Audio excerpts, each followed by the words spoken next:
नमस्कार मित्रों, मैं MS योगी आज फिर एक नए टॉपिक के साथ। दोस्तों, आज के टॉपिक में हम लाइब्रेरी साइंस के सेकंड पार्ट कंप्यूटर साइंस से संबंधित प्रश्नों के ऊपर चर्चा करेंगे। और जिन्होंने भी हमारे इस चैनल को सब्सक्राइब नहीं किया, एक बार सब्सक्राइब कर लें और पास में लगे बेल आइकन को दबाएं, जिससे कि आपको नोटिफिकेशन मिलता रहे। Basic structure of computer. Basic structure of computer. Basic structure of computer सबसे पहला पार्ट होगा हमारा दोस्तों ये बेसिक स्ट्रक्चर ऑफ कंप्यूटर। और इसमें भी हम यानी कंप्यूटर की आधारभूत रचना सबसे पहले पढ़ेंगे हम। Basic knowledge of computer, BE basic knowledge of computer. Basic knowledge of computer की बात करते हैं दोस्तों। सबसे पहले कंप्यूटर के परिचय से संबंधित बात करेंगे हम कि कंप्यूटर का जो अर्थ होता है वो होता है कि गणना करने वाली एक इलेक्ट्रॉनिक मशीन होती है। कंप्यूटर क्या है? कंप्यूटर एक गणना करने वाली मशीन होती है। प्रारंभ में कंप्यूटर का उपयोग गणितीय कार्यों के लिए किया जाता था। यानी शुरुआत की बात करते हैं तो कंप्यूटर का जो कार्य था वो क्या था कि गणितीय गणनाओं को जो काउंट करने का काम किया जाता था वो किससे किया जाता? कंप्यूटर से किया जाता था। उसी के उद्देश्य की पूर्ति हेतु इसका आविष्कार किया जाता था। परंतु आज जो कंप्यूटर का उपयोग किया जाता है वो सूचनाओं के लिए अधिक किया जाता है। नॉन मैट्रिकल जो सूचनाएं होती हैं यानी अगणितीय जो सूचनाएं होती हैं उनके लिए इसका ज्यादा उपयोग किया जाता है। और यदि हम बात करते हैं कि कंप्यूटर जो है ये एक ऑपरेटिंग मशीन है, मैंने अभी आपको बताया कि कंप्यूटर क्या है, एक ऑपरेटिंग मशीन है। वास्तव में कंप्यूटर एक इलेक्ट्रॉनिक युक्ति है जिसकी डाटा की प्रक्रिया, यानी हम बात करते हैं कि कंप्यूटर की यदि हम बात करें तो आप अपने नोट्स में चाहो तो लिख सकते हो। मैं इसके थोड़ी सी लिखा देता हूं कि कंप्यूटर है क्या, तो आप लिखना प्रारंभ करें और हेडिंग बनाएंगे आप basic knowledge of computer. Computer का सामान्य परिचय। सामान्य परिचय की बात करते हैं तो दोस्तों लिखना प्रारंभ करें बेसिक नॉलेज ऑफ कंप्यूटर। गणना करने के लिए आप लिखना प्रारंभ करें। गणना करने के लिए उपयोग ली जाने वाली, चाहो तो मैं आपके साथ साथ में लिख दूं, गणना करने के लिए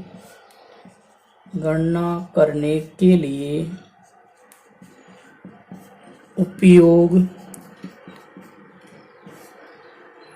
गणना करने के लिए उपयोग ली जाने वाली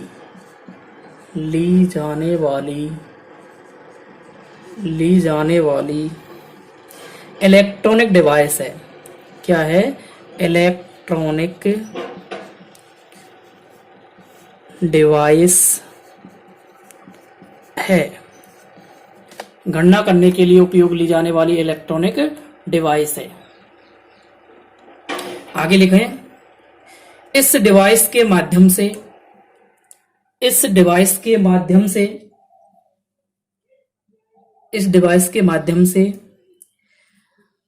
अंकगणितीय और तार्किक गणनाओं को किया जाता है। अंकगणित और तार्किक गणनाओं को किया जाता है। तो यहां तक आपने लिख लिया होगा। इसके बाद अगली हेडिंग जो है आप बनाएंगे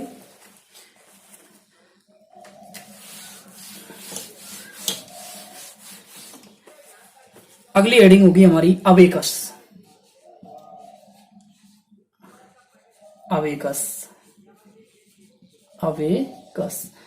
दोस्तों अबेकस जो थी पहले जो अबेकस का उपयोग किया जाता था, सबसे पहले मानव गणनाओं के लिए जिसका उपयोग करता था वो क्या था? अबेकस।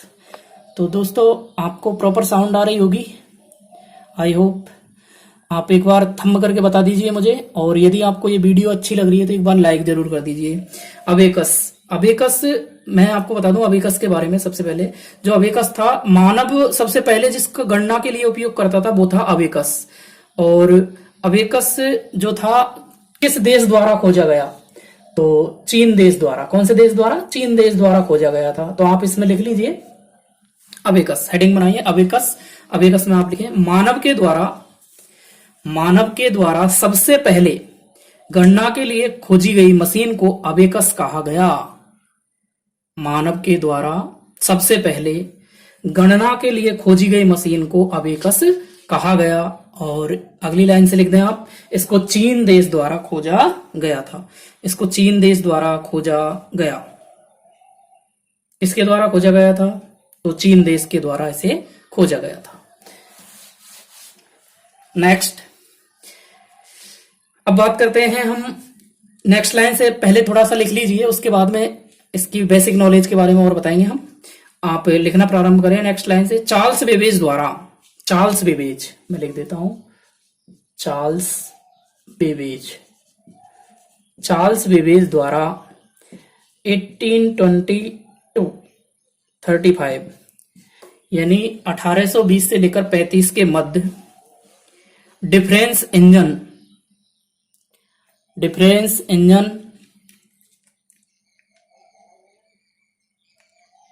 एनालिटिकल इंजन बनाया गया। यह मशीन आज कंप्यूटर का आधार, यह मशीन आज कंप्यूटर का आधार मानी जाती है, मानी जाती है। और नेक्स्ट लाइन से लिख दीजिए, चार्ल्स बेबेज को, चार्ल्स बेबेज को कंप्यूटर का जनक, कंप्यूटर का जनक कोमा आविष्कारक या पितामह कहा जाता है, या पितामह कहा जाता है। तो दोस्तों यहां तक आपने लिख लिया होगा। अगली लाइन से आप पहले इसको थोड़ा सा समझ लीजिए, उसके बाद में आप लिखना। मैं आपको बता दूं कि ये जो कंप्यूटर के बेसिक पार्ट्स की बात करते हैं हम, ये हमारा क्या है? मॉनिटर। इसको क्या कहते हैं हम? मॉनिटर। ये हो जाएगा मॉनिटर। ये आपका मैं बना देता हूं, ये आपका कीबोर्ड है और ये आपका माउस है और ये मैंने बना दिया आपका क्या? सीपीयू। क्या बना दिया? सीपीयू। तो देखो आप, ये है आपका सीपीयू। सीपीयू यहां से आपको कभी कभी पूछ लेता है वो, और इसकी फुल फॉर्म के बारे में पूछ लेता है। तो सेंट्रल प्रोसेसिंग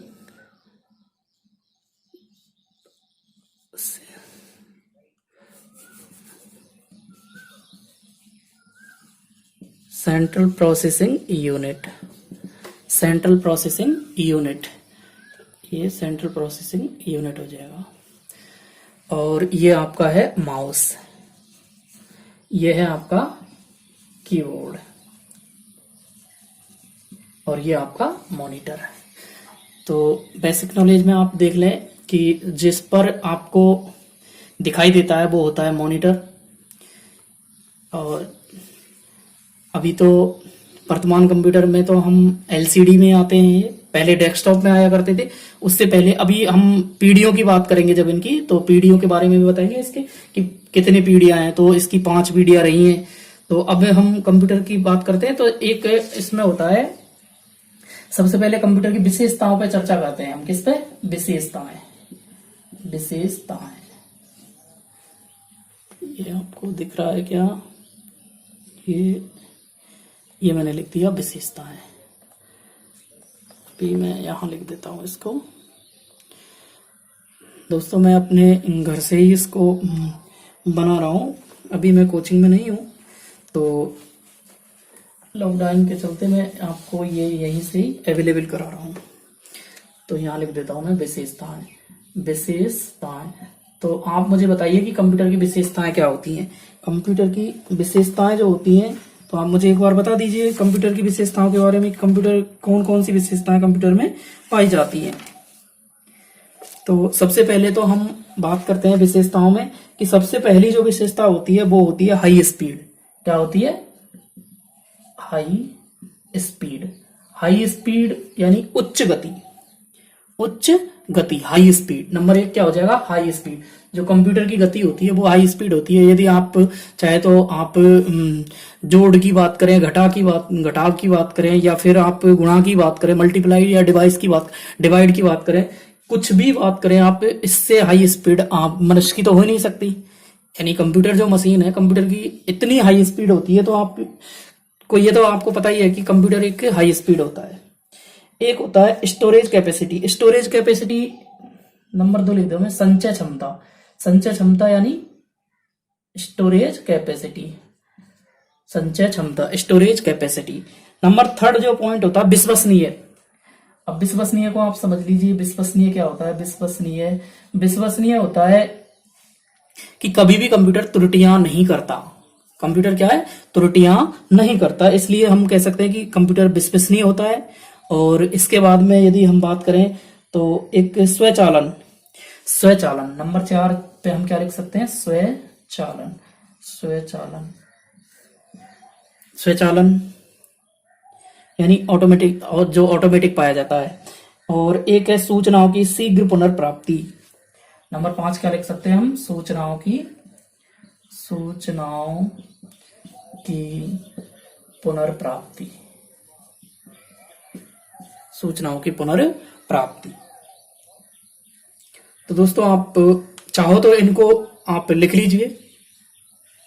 आपने लिख लिया होगा विशेषताओं में, एक बार दोबारा से बोल देता हूं मैं। हाई स्पीड, नंबर 2 लिखेंगे आप संचय क्षमता, नंबर 3 लिखेंगे आप विश्वसनीय, नंबर 4 लिखेंगे आप स्वचालन, सूचनाओं की पुनर्प्राप्ति, और लिख लें आप समय की बचत। लिख सकते हैं आप, क्या लिख सकते हैं, समय की बचत। यहां लिख देता हूं मैं, समय की बचत। समय की बचत दिख रहा होगा, समय की बचत। एक लिख सकते हैं आप नेटवर्किंग। नेटवर्किंग का मीन्स होता है, यहां लिख देता हूं मैं नंबर 6, यहां लिख देता हूं 7, नेटवर्किंग। नेटवर्किंग का मतलब होता है जोड़ना। नेटवर्किंग यानी जोड़ना, जोड़ना नेटवर्किंग कहलाता है। और आगे लिखें आप, एक बार इनको लिख लीजिए, फिर आपको समझ में आ जाएगा कि हम क्या क्या लिख रहे हैं। तो आपने लिख लिया होगा। अगली हेडिंग जो होगी वो होगी हमारी कंप्यूटर की पीढ़ियां। कंप्यूटर की पीढ़ियां, कंप्यूटर की पीढ़ियां। और कंप्यूटर की पीढ़ियां, पहले आप समझ लीजिए कि कंप्यूटर की पीढ़ियों का जो मतलब होता है वो क्या होता है। तो कंप्यूटर की 5 पीढ़ियां रही हैं अब तक की। कितनी, 5 पीढ़ियां। अभी कौन सी कंप्यूटर की पीढ़ी चल रही है, तो 5वीं है। तो मैं यहां लिख देता हूं प्रथम पीढ़ी। प्रथम पीढ़ी, अभी आपको लिखना नहीं है, केवल समझना है। फिर मैं आपको लिखा दूंगा एक एक करके कि कंप्यूटर की जो पीढ़ियां हैं उनमें क्या होता है। प्रथम पीढ़ी जो थी वो थी 1944 से लेकर 1954 तक। हाँ, एक बात हो सकती है कि आप यदि किसी किताब में देखेंगे तो इसमें 1-2 साल का अंतर मिल सकता है, वो भी मैं समझा दूंगा कि किस प्रकार। नंबर 2 होती है द्वितीय पीढ़ी। द्वितीय पीढ़ी, और द्वितीय पीढ़ी जो रही है वो है हमारी 1954 या 55 से लेकर 1964 तक। नंबर 3 तृतीय पीढ़ी। तृतीय पीढ़ी, और तृतीय पीढ़ी रही है हमारी 1900 यानी 64 से लेकर 1975 तक। नंबर 4 चौथी पीढ़ी या चतुर्थ पीढ़ी कह सकते हैं हम इसको, चतुर्थ पीढ़ी या चौथी पीढ़ी 1975 से लेकर 1989 तक। और पांचवी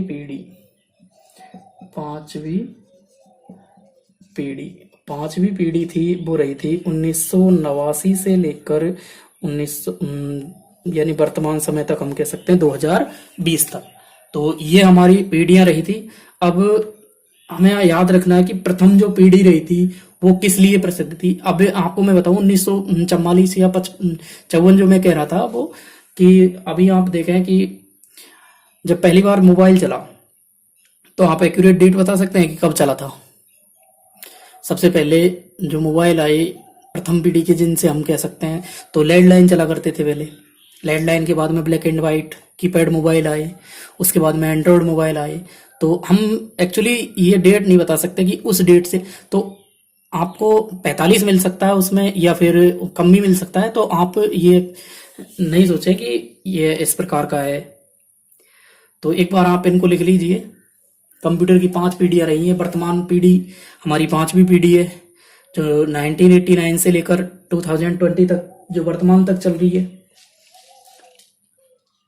तो आप लिखें प्रथम पीढ़ी 1944 से यानी 1944 से लेकर 54 तक, और सेकंड जो पीढ़ी रही है, यानी इनको आप जनरेशन कह सकते हैं, first generation, second generation, third generation. तो आप लिख लिया होगा आपने फर्स्ट जनरेशन। अब फर्स्ट जनरेशन की बात करते हैं हम। नंबर 1 पहली पीढ़ी, यानी ये किस लिए प्रसिद्ध रही है, तो मैं एक बार इनको मिटा देता हूं एक बार फिर। हाँ, पहली पीढ़ी से हम चर्चा करेंगे। अब लिखना है हमको पहली पीढ़ी यानी प्रसिद्ध क्यों है पहली पीढ़ी। पहली पीढ़ी के जो कंप्यूटर थे वो प्रसिद्ध क्यों रहे, इन पर हम एक बार विस्तृत रूप से चर्चा करेंगे। तो पहली पीढ़ी हमने पता है 1944 से लेकर कब तक रही है, वो रही है हमारी 1954 तक। यानी फर्स्ट पीढ़ी का जो कंप्यूटर था वो ENIAC कहा जाता था। क्या कहा जाता था? ENIAC। पहली बात तो हम क्या याद रखनी है कि प्रथम पीढ़ी के कंप्यूटर का नाम क्या है, तो ENIAC। हालांकि अब पूछा नहीं जाएगा, लेकिन फिर भी पूछ ले तो हम कह भी नहीं सकते। यानी इलेक्ट्रॉनिक न्यूमेरिकल इंट्रोगेटर एंड कैलकुलेटर, इस नाम से इसको जाना जाता था। ये प्रथम पीढ़ी का कंप्यूटर था। इसकी बात करते हैं हम। इसमें प्रोसेसर जो मेन चीज है वो लिखा रहा हूं मैं आपको। प्रोसेसर इसमें जो पाया जाता था वो वैक्यूम ट्यूब पाया जाता था। क्या पाया जाता था? Vacuum tube. वैक्यूम ट्यूब का मीन्स होता है निर्वात नली। वैक्यूम ट्यूब, निर्वात नली। और इसकी जो भाषा की बात करते हैं, लैंग्वेज, भाषा जो इसकी थी वो थी मशीनी भाषा। कौन सी भाषा? मशीनी भाषा जो थी वो हम कह सकते हैं बाइनरी भाषा। बाइनरी जो कंप्यूटर, ये प्रश्न पूछा भी जा चुका है कि कंप्यूटर कौन सी भाषा को समझता है, तो आप सीधा सा जवाब बताएंगे बाइनरी होता है 0-1। ये हमारी कौन सी कोडिंग है? 0-1, ये हमारा बाइनरी कोड होता है। मैंने आपको कंप्यूटर का नाम बताया। प्रोसेसर आपको कौन सा बताया? वैक्यूम ट्यूब यानी निर्वात नली। मशीनी भाषा की बात करते हैं तो मशीनी भाषा रही है बाइनरी। और ये आप एक बार लिख लीजिए। तो लिखना प्रारंभ करें आप एक बार। मैं आपको इसमें थोड़ा सा लिखा देता हूं, लिखें।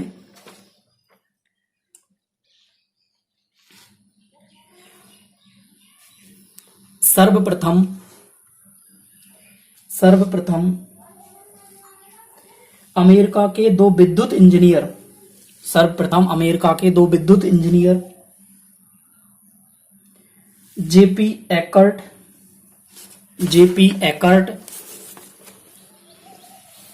और जॉन मैकाले ने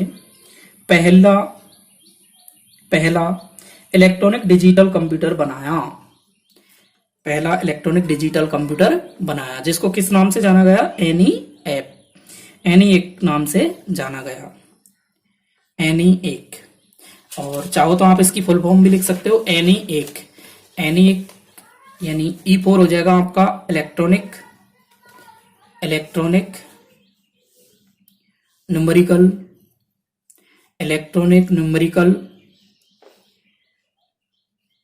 इंटरोगेटर एंड कैलकुलेटर के नाम से जाना जाता है।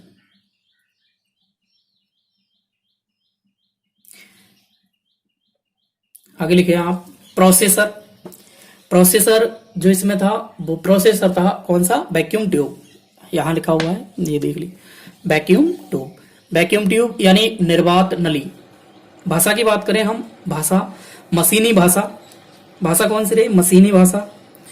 और मशीनी भाषा के कोष्टक में आप लिख सकते हैं बाइनरी कोड, बाइनरी भाषा यानी 0-1।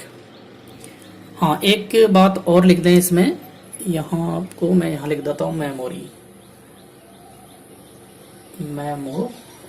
मेमोरी यानी जो संग्रहण क्षमता थी इसकी पंच कार्ड के नाम से जानी जाती थी। किस नाम से? Punch card. पंच कार्ड, ये आप और लिख दें, पंच कार्ड,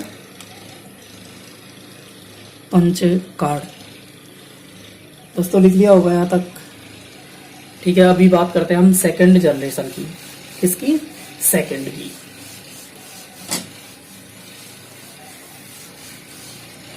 सेकंड यानी दूसरे सेकंड जनरेशन में। अब सेकंड जनरेशन में जो प्रोसेसर था, प्रोसेसर, अब मैं आपको डेट नहीं लिख रहा हूं, आगे आपको पता ही है, डेट मैं लिखा दूंगा लिखाते समय। कि पहली बात करते हैं हम, जो प्रोसेसर था वो था कौन सा? ट्रांजिस्टर। ट्रांजिस्टर, ट्रांजिस्टर था इसका प्रोसेसर। और इसकी जो मेमोरी थी, मेमोरी की बात करते हैं हम, स्मृति जो मेमोरी थी चुंबकीय कोर डिवाइस के नाम से जानी जाती थी। कौन सी? चुंबकीय कोर डिवाइस। चुंबकीय कोर डिवाइस के नाम से इसको जाना जाता था। और यदि इसकी बात करते हैं हम किसकी? भाषा की, तो इसकी जो भाषा थी, भाषा जो बात करते हैं असेंबली भाषा। कौन सी? असेंबली भाषा। कौन सी थी? असेंबली भाषा। या और दूसरी थी उच्च स्तरीय भाषा। उच्च स्तरीय भाषा, उच्च स्तरीय भाषा। ठीक है दोस्तों, अब एक बार आप लिख लीजिए इसको। अब डेट को तो आपको पता ही है, 1954 से लेकर 64 तक लिखना प्रारंभ करें आप इसमें। प्रोसेसर, प्रोसेसर जो था वो ट्रांजिस्टर के नाम से जाना गया। प्रोसेसर कौन सा था इसका? ट्रांजिस्टर। प्रोसेसर था इसका ट्रांजिस्टर। और ये मैं आपको एक बार फिक्स कर देता हूं। प्रोसेसर, प्रोसेसर था इसका ट्रांजिस्टर। मेमोरी लिखे आप, सेकेंड लाइन से लिखे मेमोरी। मेमोरी चुंबकीय कोर डिवाइस, चुंबकीय कोर डिवाइस, ये चुंबकीय कोर डिवाइस, ये लिखा हुआ है चुंबकीय कोर डिवाइस। लैंग्वेज, लैंग्वेज थी इसकी असेंबली भाषा या उच्च स्तरीय भाषा के नाम से इसको जाना गया। असेंबली या उच्च स्तरीय भाषा। ठीक है दोस्तों, यहां तक आपने लिख लिया होगा। आगे लिखते हैं हम, थर्ड जनरेशन की बात करेंगे। कौन सी? Third generation. थर्ड जनरेशन थी हमारी तीसरी जो पीढ़ी थी, 1964 से लेकर 75 तक। और तीसरी जो जनरेशन है उसमें हम बात करते हैं प्रोसेसर की। यहां से आपको दिख रहा है क्या? Processor, processor. दोस्तों मैंने आपको बता ही दिया कि बहुत कम सुविधाओं के चलते मैं आपको ये वीडियो उपलब्ध करा रहा हूँ, और आप थोड़ा कन्विंस कीजिए इसमें। थर्ड जनरेशन की बात करें, प्रोसेसर, प्रोसेसर था इसका आईसी। प्रोसेसर क्या था? आईसी। आईसी का मीन्स होता है integrated circuit. Integrated circuit, integrated circuit. ये वो वाला सर्किट नहीं है जो आप सोच रहे हैं, कहीं मुन्ना भाई सर्किट की बात कर लें। ये है इंटीग्रेटेड सर्किट, यानी हिंदी में इसको कह सकते हैं एकीकृत परिपथ। एकीकृत परिपथ दिख रहा है क्या? ये एकीकृत परिपथ। ठीक है, भाषा की बात करते हैं। भाषा, भाषा थी इसकी उच्च स्तरीय। कौन सी थी? उच्च स्तरीय भाषा थी, उच्च स्तरीय भाषा। और थर्ड जनरेशन में आकर नेटवर्क का कार्य प्रारंभ हो गया। नेटवर्क मीन्स मैंने आपको बताया था जोड़ना होता है। क्या होता है? जोड़ना। तो एक बार इसको भी लिख दीजिए, लिखना प्रारंभ करें एक बार। जोड़ना है ये, क्या? जोड़ना। लिखें थर्ड जनरेशन। थर्ड जनरेशन में जो प्रोसेसर था वो था इंटीग्रेटेड सर्किट, एकीकृत परिपथ। भाषा, भाषा थी इसकी उच्च स्तरीय भाषा। कौन सी थी? उच्च स्तरीय भाषा। और नेटवर्क का प्रयोग इसमें किया जाने लग गया था। तो आपको याद करना है कि तीसरी पीढ़ी में नेटवर्क का कार्य प्रारंभ हो चुका था। याद रखना है नेटवर्क और इंटरनेट दोनों अलग अलग हैं। तो इंटरनेट का जो कार्य प्रारंभ हुआ था वो हुआ था चौथी पीढ़ी में, लेकिन हम बात कर रहे हैं अभी तीसरी पीढ़ी की। तो तीसरी पीढ़ी में केवल और केवल आपको नेटवर्क याद रखना है। ठीक है, आप लोगों ने लिख लिया होगा और मैं उम्मीद करता हूं कि आपको ये समझ में भी आ रहा होगा। तो एक बार समझ में आ रहा है तो आप मुझे थंब कर दीजिए। और अगर दोस्तों आपने हमारे इस चैनल को सब्सक्राइब नहीं किया है तो एक बार सब्सक्राइब कर लीजिए। बात करते हैं हम फोर्थ जनरेशन की, चौथी पीढ़ी की। चौथी पीढ़ी में जो प्रोसेसर था, प्रोसेसर था आईसी। कौन सा था? आईसी। और आईसी से बढ़ते क्रम में एक प्रोसेसर आया था, इसमें एलएसआई, एक था आपका बीएलएसआई। एलएसआई का मीन्स होता है लार्ज स्केल इंट्रोगेशन और बीएलएसआई का मीन्स हो जाएगा वेरी लार्ज स्केल इंटेरोगेशन। ठीक है दोस्तों, तो एक बार आप लिख लीजिए, इसको लिखना प्रारंभ करें। प्रोसेसर इसका जो था वो था आईसी से बढ़ते क्रम में एलएसआई। एलएसआई के ब्रैकेट में आप लिख दें, एलएसआई के ब्रैकेट में क्या लिखेंगे? वेरी लार्ज लिखें, लार्ज स्केल इंटेरोगेशन। और बीएलएसआई के में लिखोगे आप क्या? Very large interrogation. तो दोस्तों अब आप एक लिख दीजिए इसमें, जो चौथी पीढ़ी की मैं अभी जो बात कर रहा था, इंटरनेट का जो प्रचलन हुआ था वो चौथी पीढ़ी से हुआ है। और चौथी पीढ़ी आपकी कौन सी रही है? मैंने आपको बता दिया चौथी पीढ़ी कब से कब तक की थी। तो एक बार यदि आपको याद है तो आप एक बार जल्दी से कमेंट्स बॉक्स में लिख दीजिए चौथी पीढ़ी कौन से सन से कौन से सन तक बताई थी मैंने। अभी किसी का कोई कमेंट्स नहीं है। तो ये थी 1975 से लेकर 1989 तक। ठीक है दोस्तों, अगली हम पांचवी पीढ़ी की बात करते हैं, फिफ्थ जनरेशन जो थी, एक बार देख लीजिए इसको आप। फिफ्थ जनरेशन की बात करेंगे, पांचवी पीढ़ी इसके प्रोसेसर की बात करते हैं। प्रोसेसर जो इसमें लगा हुआ था, प्रोसेसर था इसका ULSI, ultra large scale interrogator circuit. और ये माइक्रो प्रोसेसर था जो वर्तमान में चलते हैं माइक्रो कंप्यूटर। अभी हम कंप्यूटर क्लासिफिकेशन और कंप्यूटर की बात करेंगे। तो इसमें जो था वो, पहले इसको थोड़ा सा लिख लीजिए, पहले इसकी बात कर ले। पांचवी पीढ़ी यानी वर्तमान समय में जो भी कंप्यूटर चलते हैं, आप डेस्कटॉप की बात करें चाहे लैपटॉप की बात करें, वो आपके माइक्रो कंप्यूटर में आते हैं। और माइक्रो कंप्यूटर ही पांचवी पीढ़ी के कंप्यूटर जो वर्तमान में चलते हैं। अब यहां तक आपने लिख लिया होगा, ये आप लिख लीजिए एक बार। प्रोसेसर था इसमें कौन सा? यूएलएसआई इसका प्रोसेसर था। यूएलएसआई इसका क्या था? प्रोसेसर था। क्लासिफिकेशन ऑफ कंप्यूटर, यहाँ ठीक है, क्लासिफिकेशन ऑफ कंप्यूटर,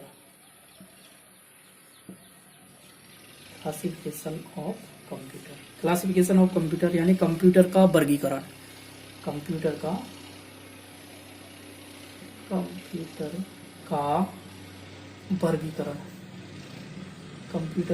वर्गीकरण। तो वर्गीकरण के आधार की बात करते हैं, तो वर्गीकरण के आधार पर इसे 3 भागों में हम डिवाइड कर सकते हैं। कितने भागों में? क्लासिफिकेशन ऑफ कंप्यूटर यानी third part of computer classification. तो 3 भागों की बात करते हैं हम।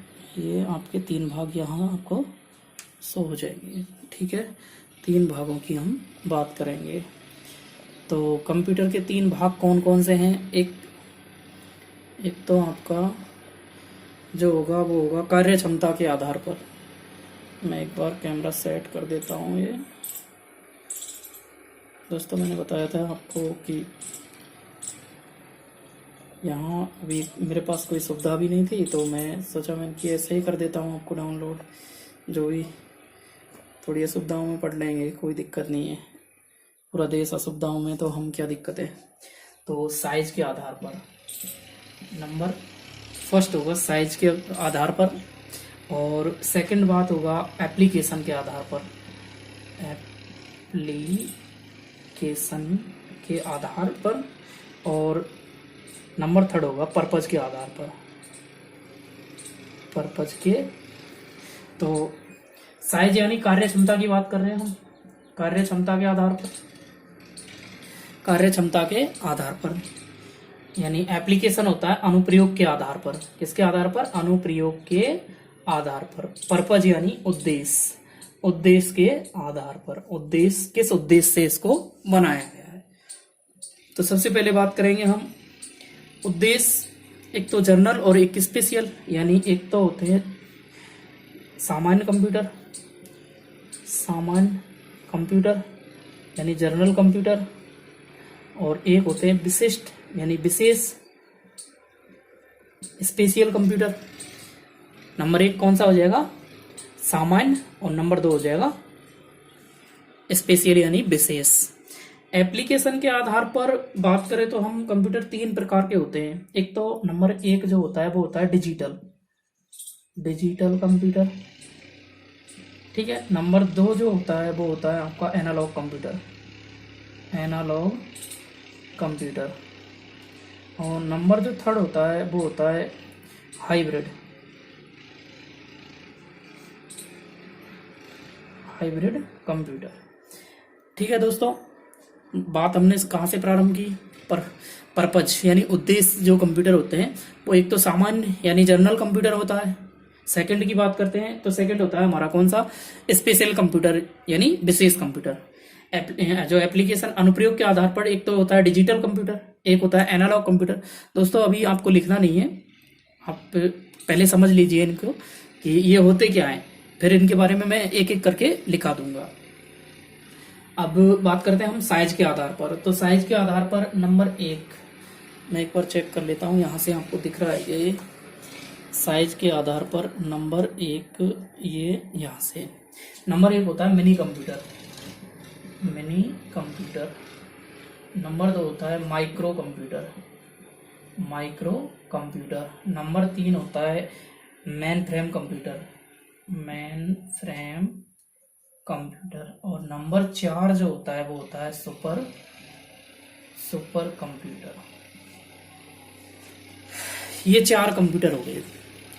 अगर आपसे दोस्तों यहाँ से मैं आपको एक प्रश्न पहले ही क्लियर कर देता हूँ, यदि आपसे पूछा जाता है कंप्यूटरों के प्रकार कितने होते हैं, तो आप मुझे एक बार कमेंट बॉक्स में बता दीजिए कि कंप्यूटर के प्रकार कितने होते हैं।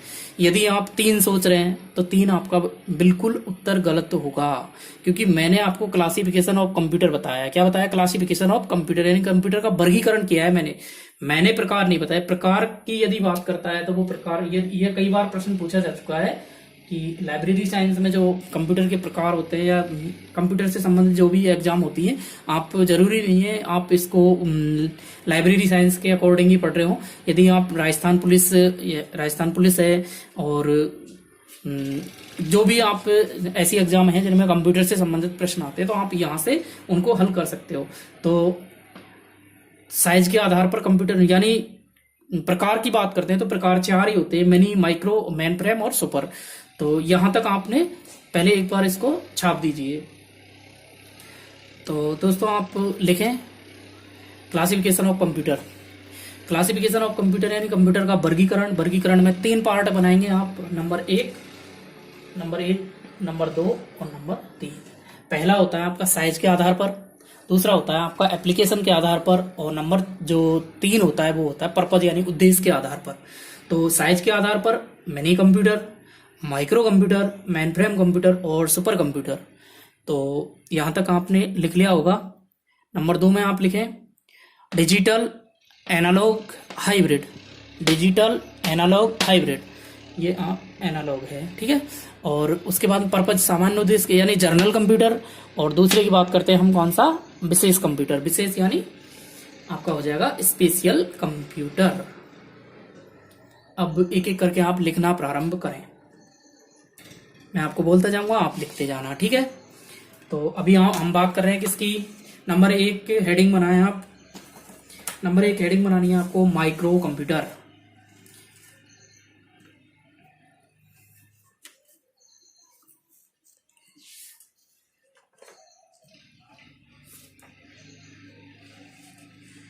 देखो जो मिनी कंप्यूटर होते हैं वो छोटे कंप्यूटर होते हैं, जैसे आपका मोबाइल है, मोबाइल भी एक कंप्यूटर की श्रेणी में ही आएगा, क्योंकि आजकल एंड्रॉयड मोबाइल जो हैं वो मिनी कंप्यूटर की श्रेणी में आएंगे आपके, क्योंकि आप कंप्यूटर से संबंधित आप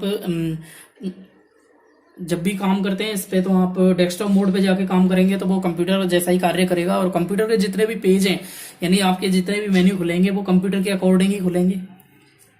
और जो कंप्यूटर जो अच्छे से मोबाइल चलाना जानते हैं वो इस बात को जान रहे भी होंगे कि जो मोबाइल में डेस्कटॉप मोड पे चलाते हैं हम तो वो कंप्यूटर से संबंधित होता है। तो सबसे दूसरे नंबर की हेडिंग बनाएंगे आप, मिनी कंप्यूटर यानी माइक्रो कंप्यूटर की बात करते हैं। माइक्रो कंप्यूटर जो होता है उसके में आप लिखना प्रारंभ करें, हमारे द्वारा प्रयोग में लिए जाने वाले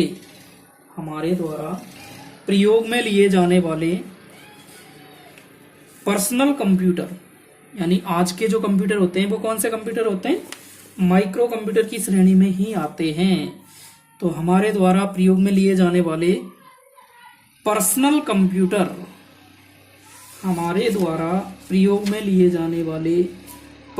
computer, personal computer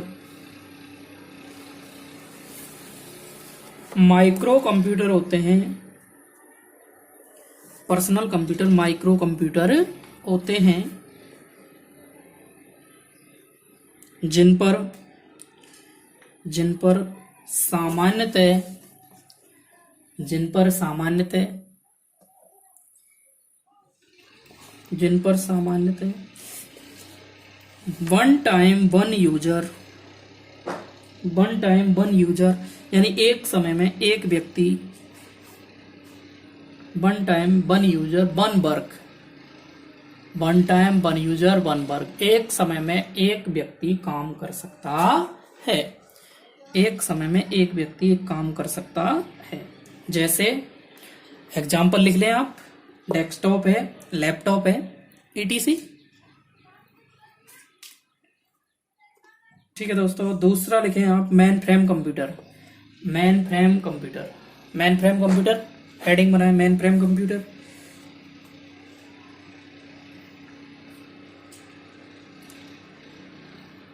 main frame computer में लिखना प्रारंभ करें,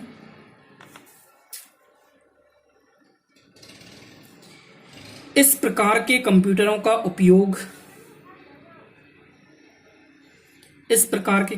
का उपयोग संस्थाओं में किया जाता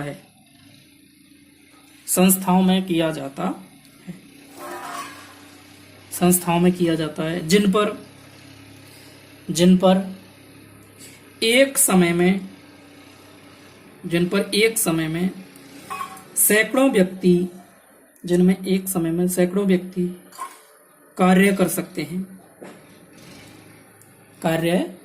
हैं। जैसे एग्जाम्पल लिखें, रेलवे रिजर्वेशन में उपयोग।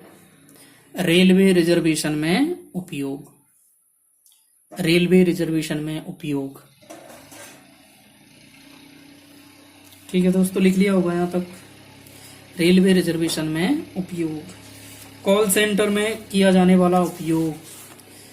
कॉल सेंटर की बात करते हैं तो कॉल सेंटर में भी यही जो हमारे मेन फ्रेम कंप्यूटर होते हैं यही काम में आते हैं। ठीक है दोस्तों, आगे लिखें आप नंबर तीसरे पॉइंट पे लिखेंगे आप। तीसरे पे क्या लिखोगे बताओ, सुपर कंप्यूटर लिखना प्रारंभ करें। सुपर कंप्यूटर, ये सबसे पहले जो कंप्यूटर थे ना वो थे सुपर कंप्यूटर, सबसे बड़े कंप्यूटर आते हैं। और मैं आपको बता दूं कि ये इतने बड़े कंप्यूटर आते हैं कि जिनकी साइज लगभग 15 से 20 फीट हुआ करती थी। आप सोचकर हैरान मत होना इस बात को कि 15 से 20 फीट के कंप्यूटर, इतने बड़े कंप्यूटर होते थे कि इनमें आदमी बैठ के झाड़ू लगा सकता था।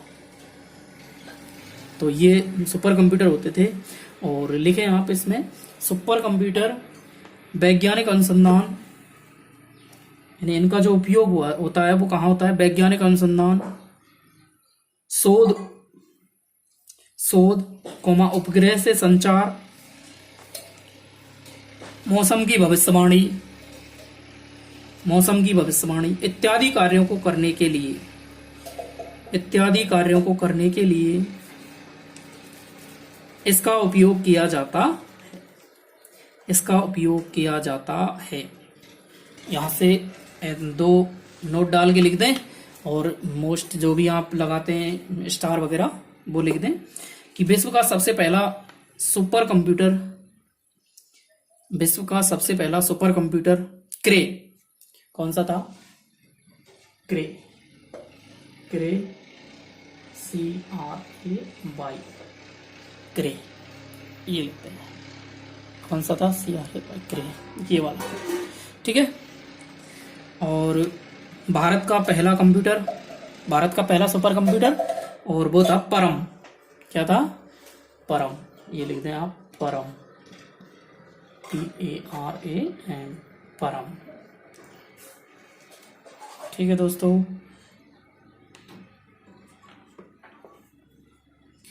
एक लाइन और लिख दें इसमें, सुपर कंप्यूटर की प्रोसेसिंग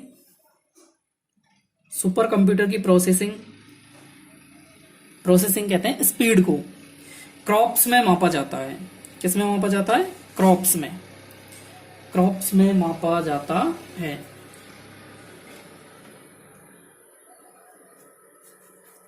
क्रॉप्स में मापा जाता है। अब आ जाते हैं हम नंबर 2 पार्ट पर। 2 पार्ट की बात करते हैं यहाँ से, और इसमें नंबर 1 लिखे हैं आप, एप्लीकेशन वाले की बात कर रहा हूँ, अनुप्रयोग एप्लीकेशन। और इसमें नंबर 1 जो हेडिंग बनानी है वो क्या बनाओगे आप? Digital computer.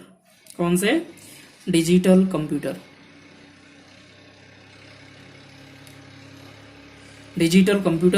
और हेडिंग बना के इसमें लिखना प्रारंभ करें आप, डिजिटल कंप्यूटर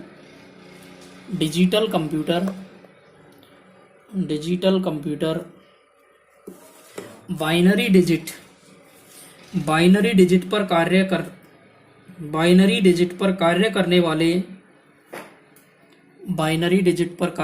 वाले, बाइनरी डिजिट मैंने आपको बताया था 0-1 होता है, बाइनरी डिजिट पर कार्य करने वाले पर्सनल कंप्यूटर डिजिटल कंप्यूटर होते हैं। पर्सनल कंप्यूटर डिजिटल कंप्यूटर होते हैं।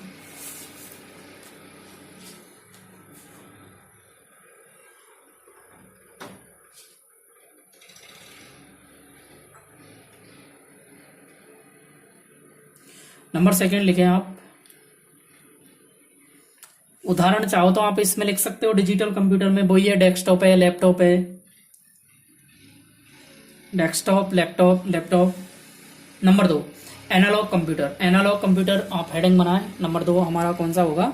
एनालॉग कंप्यूटर, ये वाली हेडिंग लगाएं, एनालॉग कंप्यूटर, और लिखें इसके सामने एनालॉग कंप्यूटर भौतिक राशियों को मापने के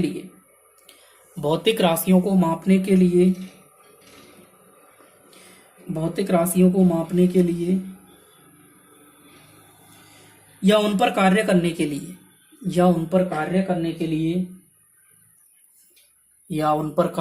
के लिए जिस कंप्यूटर का प्रयोग किया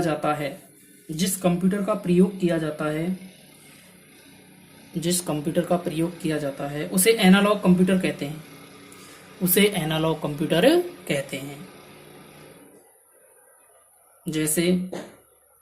जैसे दाब, ताप, वेग इत्यादि को मापना, जैसे बैरोमीटर है, वोल्ट मीटर है, स्पेडोमीटर है, थर्मामीटर है, इन सभी में जो काम में आता है वो कौन सा होता है? Analogue computer. भौतिक राशियों को मापने के लिए जो काम में आते हैं वो कंप्यूटर कौन से होते हैं? एनालॉग कंप्यूटर होते हैं।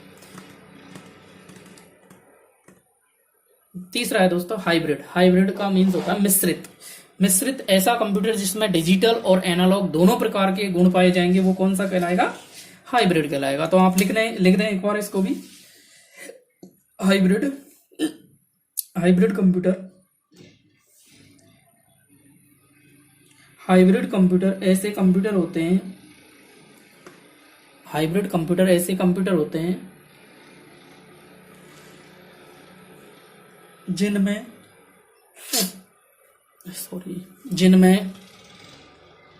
Digital computer